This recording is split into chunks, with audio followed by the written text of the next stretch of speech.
I've got Chris Mason from the BBC first. Chris. Thank you both. Chris Mason, BBC News. Mr. President, the UK is expected to recognise a Palestinian state in the coming days as the killing in Gaza continues. It often seems that you're the only person that Israel will listen to. What more can you say to them to tell them to stop? And why is the UK's position on a Palestinian state, in your view, wrong? And Prime Minister, what will the recognition of a Palestinian state actually achieve? Is it not just gesture politics to appease people in your own party? Thank you both. Well, Chris, let me just start with that because we discussed this amongst other things. We had the best part of an hour, I think, upstairs earlier today, just one-to-one, going through a number of affairs, world affairs, in private. And we absolutely agree on the need for peace and a roadmap because the situation in Gaza is intolerable. The hostages have been held for a very, very long time, and they must be freed. And we need aid to get into Gaza at speed. And so it's within that context of a plan for peace, which we're working hard on, which not only did we discuss... In a brazen betrayal of Britain's long-standing allies and a slap in the face to common sense, Prime Minister Keir Starmer has bulldozed through one of the most reckless foreign policy blunders in modern history by unilaterally recognising a Palestinian state. This isn't leadership, it's cowardice wrapped in virtue signalling, dropped like a bombshell via a slick, pre-recorded social media clip to dodge any real accountability. Forget the pomp of Parliament, or the grit of a live press grilling. Starmer opted for the echo chamber of online optics, where tough questions can't interrupt his scripted sermon. And the fallout? It's exploding faster than a Gaza rocket barrage, with Israel and the United States roaring their outrage, branding this move as a direct handout to Hamas terrorists, who still clutch hostages in their blood-soaked grip. Starmer's timing reeks of calculated provocation, landing mere days before the UN General Assembly ramps up, where spineless nations like Australia and Canada are itching to follow suit in this parade of appeasement. He peddles this disaster as a noble push for peace, droning on about preserving a two-state solution amid the growing horror in the Middle East. But let's cut the fluff.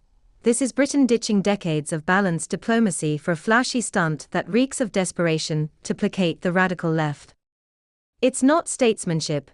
It's a high-stakes gamble that could ignite alliances into ashes and empower the very extremists who've turned Gaza into a hellscape. Dig into Starmer's own words, and the hypocrisy shines through like a flare in the night. He acknowledges the barbarity of October 7th, where Hamas unleashed unspeakable atrocities, leaving hostages to rot in tunnels, emaciated, tortured, their families shattered. British kin of these victims have stared him in the eye, sharing their agony, yet he barrels ahead with this recognition. The hostages must be released immediately, he intones, as if his words carry weight. But then he pivots to slamming Israel's relentless bombardment, decrying the man-made humanitarian crisis in Gaza, where tens of thousands have perished amid starvation and devastation. Sure, the suffering is real and gut-wrenching, but Starmer's selective outrage ignores how Hamas embeds itself in civilian shields, turning aid trucks into traps and hospitals into headquarters. He vows Hamas has no future, no role in government, promising fresh sanctions on their leaders. Empty threats from a man who's just handed them a propaganda victory on a silver platter. Britain's already proscribed and sanctioned the group, big deal. Meanwhile, he pats himself on the back for evacuating a handful of injured Gazan kids to NHS care, and boosting humanitarian aid, all while screeching at Israel to lift unacceptable restrictions at borders.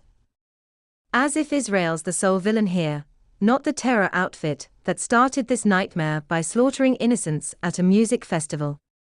The West Bank gets a nod too, with Starmer blasting accelerated settlement building as a death knell for peace. Fair point, but where's the fury for Palestinian Authority corruption, or the incitement that fuels endless cycles of violence? Instead, he touts his practical plan for consensus building, reforming the PA, and steering from ceasefire to negotiations. Sounds lovely on paper, but in reality, it's a fairy tale ignoring the ground truths. Hamas's charter screams for Israel's destruction, and recognizing a state now just legitimizes chaos without preconditions. Starmer claims this aligns with Labour's manifesto, a pledge from July now weaponized to revive hope. Joining over 150 countries in recognizing Palestine, he says, honors a pledge to the Palestinian and Israeli people for a better future. But this isn't hope, it's delusion. Britain recognized Israel 75 years ago as a Jewish homeland. Now, Starmer equates it with a fractured entity riddled with terror factions. The streets of the UK have boiled over with protests, divisions fracturing communities, schools, and friendships. He urges rejecting hate and combating it in all forms, channeling efforts toward hostage release, ending violence, and pursuing that elusive two-state dream. Noble? Maybe. But aggressive? Hardly. This is weak-kneed pandering that stokes division rather than dousing it. The backlash is ferocious and justified. Nigel Farage didn't mince words. The Prime Minister is wrong to recognize a Palestinian state. This is a reward for the Hamas terrorists, and will do nothing to bring about peace. Spot on, it's like handing a trophy to arsonists mid-blaze. Kimi Bad Enoch piles on with righteous fury, disastrous. Absolutely disastrous. We will all rue the day this decision was made. She nails it as unconditional reward for terrorism, abandoning hostages and innocents while Labour dodges domestic failures. Can't fix the NHS. Push assisted suicide. No jobs for youth. Lower voting age to 16. Immigration mess. Recognize Palestine. It's a pattern of deflection from a leader with no plan for the country and no judgment. Bad Enoch ties it to Starmer's recent follies, like coughing up £35 billion in reparations to Mauritius and surrendering the Chagos Islands, a strategic blunder that weakens Britain's global stance. This is the hallmark of a Prime Minister beholden to Labour's hard-left hobby horses, scrambling to cling to power while brewing a toxic mess for successors to mop up. Israel's government sees red, viewing this as emboldening extremists who thrive on such concessions. The US echoes the condemnation, warning of fractured alliances at a time when unity against terror is paramount. Critics argue this isolates Britain, alienating key partners in a volatile world. Proponents, mostly from the activist fringes, hail it as bold progressivism, but that's naive at best, dangerous at worst. Starmer's move risks escalating tensions, not quelling them. With UN debates looming, will more nations cave to this pressure cooker of populism? Or will sanity prevail, demanding real reforms, hostage returns, and Hamas dismantlement before any statehood talk? This isn't just policy, it's a powder keg. Starmer's aggressive pivot might score points with the Twitterati, but in the real world, it courts disaster. Britain now stands exposed in the crosshairs of history's most intractable conflict, betting the farm on a mirage of peace. If this backfires, and odds are it will, the shockwaves could topple governments, inflame regions, and leave innocents paying the price. Starmer's gamble screams recklessness. Time will judge if it's folly or worse.